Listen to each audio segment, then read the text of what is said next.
Trumps letztes Ultimatum an Putin. Okay, thank you very much.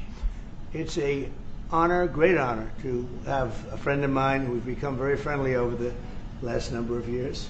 We knew each other before, but Mark is the head of NATO, Mark Rutte, Secretary General of NATO, highly respected by everybody that knows him, but in particular the European countries. They have great reliance on him, and he's done a fantastic job. And we had a tremendous meeting, I guess it's about a month ago, and I think Mark will tell you that it was really perhaps more important the date of November 5th. That was the election day. Maybe that was the most important, because we made tremendous progress together.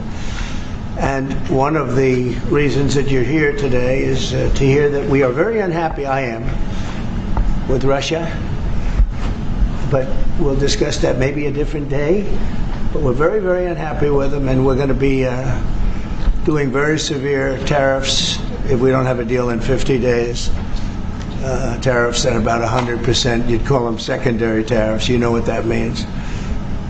But today we're going to talk about something else. And as you know, we've spent $350 billion approximately on this war with Russia and Ukraine, and would like to see it end. It wasn't my war, it was Biden's war. It's not my war. I'm trying to get you out of it. And we want to see it end. And I'm disappointed in President Putin, because I thought we would have had a deal 2 months ago, but it doesn't seem to get there. So based on that, we're going to be doing secondary tariffs if we don't have a deal in 50 days. It's very simple. And they'll be at 100%. And that's the way it is. That can be more simple. It's just the way it is. I hope we don't have to do it. But regardless, we are going to be, we make the greatest military equipment in the world, whether it's missiles. You saw that recently in Iran, the way those planes flew in. They hit every single, 14 bombs hit every target. Then you had the helicopters shoot a total of 30 bombs, 30 missiles, and they hit every single, Marco, is that right? Every single, Pete? Every single target. And it was, I guess, on a scale of 0 to 10, they say it was about a 15. That's how successful it was. That's how lethal it was, a word they like to use nowadays. But it was an amazing, well-organized attack that people in this country want to do for 24 years. You know, when we had the pilots in last week, they were saying, "Sir, we've been practicing this for 24 years," meaning people, not them, but other people that are a little older now. But they too, and you were the one that let us do it. But we've been practicing it 3 to 4 times a year for 22, 24 years, because they always knew they had to stop Iran from doing what they were doing, which is trying to come up with a nuclear weapon, a nuclear bomb. And we did it very successfully. And we make the best equipment, the best missiles, the best of everything. The European nations know that. And we've made a deal today, and I'm going to have Mark speak about it, but we've made a deal today where we are going to be sending them weapons, and they're going to be paying for them. The United States will not be having any payment made. We are not buying it, but we will manufacture it, and they're going to be paying for it. Our last meeting of a month ago was very successful in that they agreed to 5%, which is more than $1 trillion a year, so they have a lot of money. And these are wealthy nations. They have a lot of money, and they want to do it. They feel very strongly about it, and we feel strongly about it, too. But we're in for a lot of money, and we don't want to do anymore, and we can't. But we make the best, and we're going to be sending the best to NATO, and in some cases to maybe, at Mark's suggestion, if we go to Germany, where they're going to send early on missiles, and they'll be replaced, and NATO is going to take care of it. It's going to be coordinated by NATO, and they're going to work very much with Matt Whitaker, who's right here, who's a great ambassador, and Matt's going to be coordinated. You better do a good job, Matt. I will. But Matt's going to coordinate. He's a very talented guy. He's going to coordinate everything. So in a nutshell, we're going to make top-of-the-line weapons, and they'll be sent to NATO. NATO may choose to have certain of them sent to other countries where we can get a little additional speed, where the country will release something and it'll be mostly in the form of a replacement. And I'd like to have Mark, and again, just a highly respected, pretty young guy, for having had the career that he's had, because he had an amazing career before going to NATO. So we spent a lot of time together over the last couple of months. And if you could say a few words. Absolutely. Thank you. No, Mr. President, dear Donald, this is really big. This is really big. You called me on Thursday that you had taken a decision. And the decision is that you want Ukraine what it needs to have to maintain, to be able to defend itself against Russia, but you don't want Europeans to pay for it, which is totally logical. And this is building on the tremendous success of the NATO summit, the 5%, but also the decision to keep Ukraine strong and the decision to increase our defense industrial production. So based on that, that was Europe stepping up. This is again Europeans stepping up. So I've been in contact with many countries. I can tell you that at this moment, Germany massively, but also Finland and Denmark and Sweden and Norway, the United Kingdom, the Netherlands, Canada, they all want to be part of this. And this is only the first wave. There will be more. So what we will do is work through the NATO systems to make sure that we know what Ukrainians need, so that we can make packages. Of course, in a way, we discussed it this morning with Pete Hegseth at the Pentagon, in a way that, of course, the US will keep on its stockpiles necessary to defend this country. That's absolutely clear. But it will mean that Ukraine can get its hands on really massive numbers of military equipment, both for air defense, but also missiles, ammunition, etc., etc. So if I was Vladimir Putin today and hear you speaking about what you are planning to do in 50 days, and this announcement, I would reconsider whether I should not take negotiations about Ukraine more seriously than I was doing at the moment, if I was Vladimir Putin. But when I'm Ukraine, I think this is really great news for them. So I really want to thank you for that, and it means the Europeans paying for it. And again, I mentioned all these countries, we will deal with that. And exactly as you said, it might also mean that countries will move equipment fast into Ukraine, and then the US later backfilling it, because speed is of the essence here. So really, thank you. This is important. You did a great job. It's a really great job.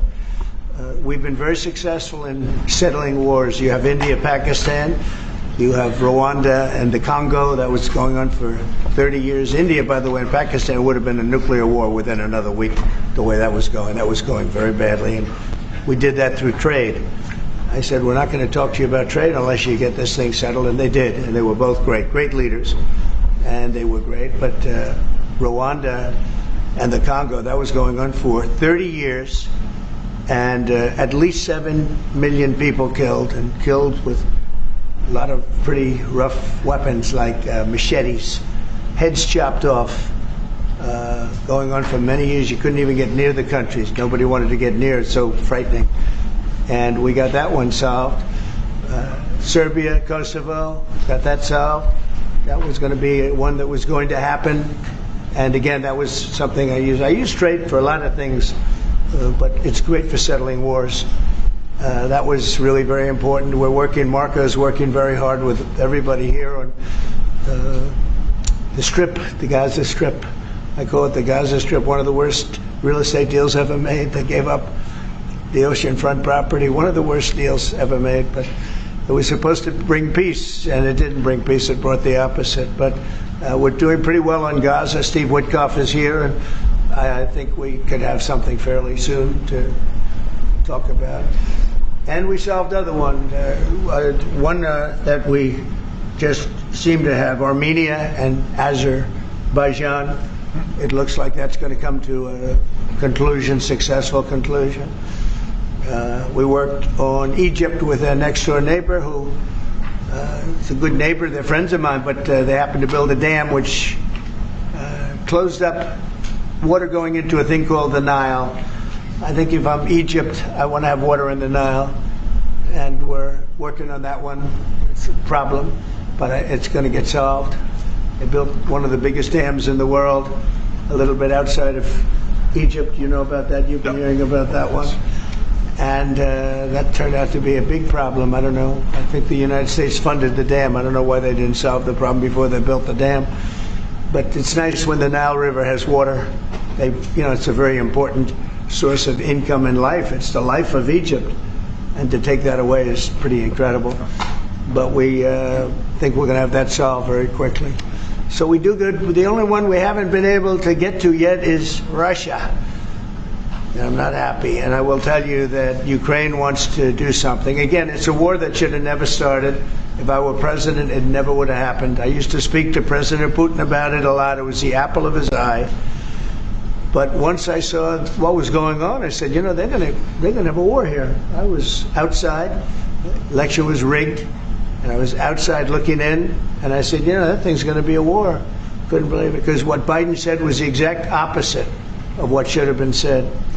And it started, and it's a real mess. We're losing, I guess they're losing 5,000 or 6,000 people a day. It's actually now more. I was saying 5,000 a day. It's actually more now. Mostly soldiers, but a lot of people in cities and towns that are getting blown up too. It's a horrible war, and it should be stopped. And so if it's not done, if we don't have an agreement in 50 days, that's what we're doing, secondary tariffs. And they're biting. And I hope we don't get to the point where we do, but I've been hearing so much talk. It's all talk. It's all talk, and then missiles go into Kiev and kill 60 people. It's got to stop. It's got to stop. But the purpose of this is to say that this is a very big deal we've made. This is billions of dollars worth of military equipment is going to be purchased from the United States, going to NATO, etc. And that's going to be quickly distributed to the battlefield. Ukraine will take it up. And, you know, say what you want about Ukraine. When the war started, they had no chance.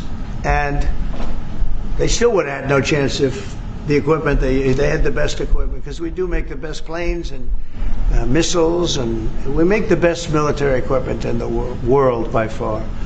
And we have new things coming out that are beyond belief. And I'm very excited about the Golden Dome. It's going to give us very strong protection. We've already started that. But they had courage, because somebody has to use that equipment. And they fought with tremendous courage, and they continue to fight with tremendous courage. But they don't have, they're losing on equipment, and Russia's really taken a very positive, very strong, I mean, what they've done the last couple of weeks. Without military reasons. So what they are doing is 700 drones a day, missiles, bombing cities. This is not because of military goals. It is just creating panic, keeping people out of their sleeps, hitting towns. It's really terrible, and it is meaning a lot of people lose their lives, but also the infrastructure, whole cities being Well, they're wiping out the electric. It's going to take years to rebuild it. That's going to be the next problem. Because, but that's going to take a long time. Cities, many of the cities are knocked down to the ground. Many of the people have left, but many have stayed. I don't know. They actually stay.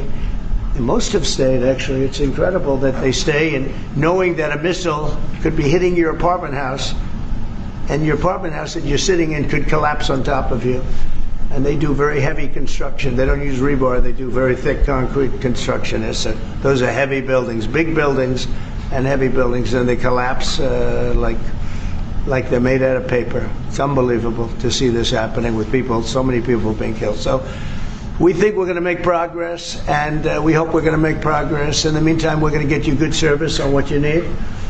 And we really became friendly with NATO this last meeting. You know, we went from 2% to 5%, which everyone said was not even a possibility. They weren't paying 2%. Many of them were paying much less than 2%. But even those, since you became president, all committed to the 2% before the summit. And now collectively we committed to the 5%. That's right, they did. And they've been very good. And I think I made a lot of friends over there. We had a couple of days of very intensive talks. And they're great people. They're leaders of countries. Leaders of countries. Many of them great countries, some of them smaller countries, but for the most part, I'd say very solid, strong countries, and very successful. Some of them are among the most successful countries in the world. So that's the story. We hope that's going to have an impact on Vladimir Putin, and we hope it's going to have an impact on Ukraine also. We want to make sure that Ukraine does what they have to do. All of a sudden they may feel emboldened, and maybe they don't want. You know, this is a very difficult situation. Ukraine wants a peace deal. I think so. And they will stay committed to that. There's no doubt they want Yeah. it. But the Russians have to become They have serious. to continue to want it, though. Yeah, I agree. But you and I will make sure of that. All of a sudden they get no. You and I will make sure of that. We'll make sure. I feel confident that they will do what has to be done. Plus, we have certain parameters that both sides know, and we already know what should be done. So I think that's going to be it's going to be very strong. We want everlasting peace.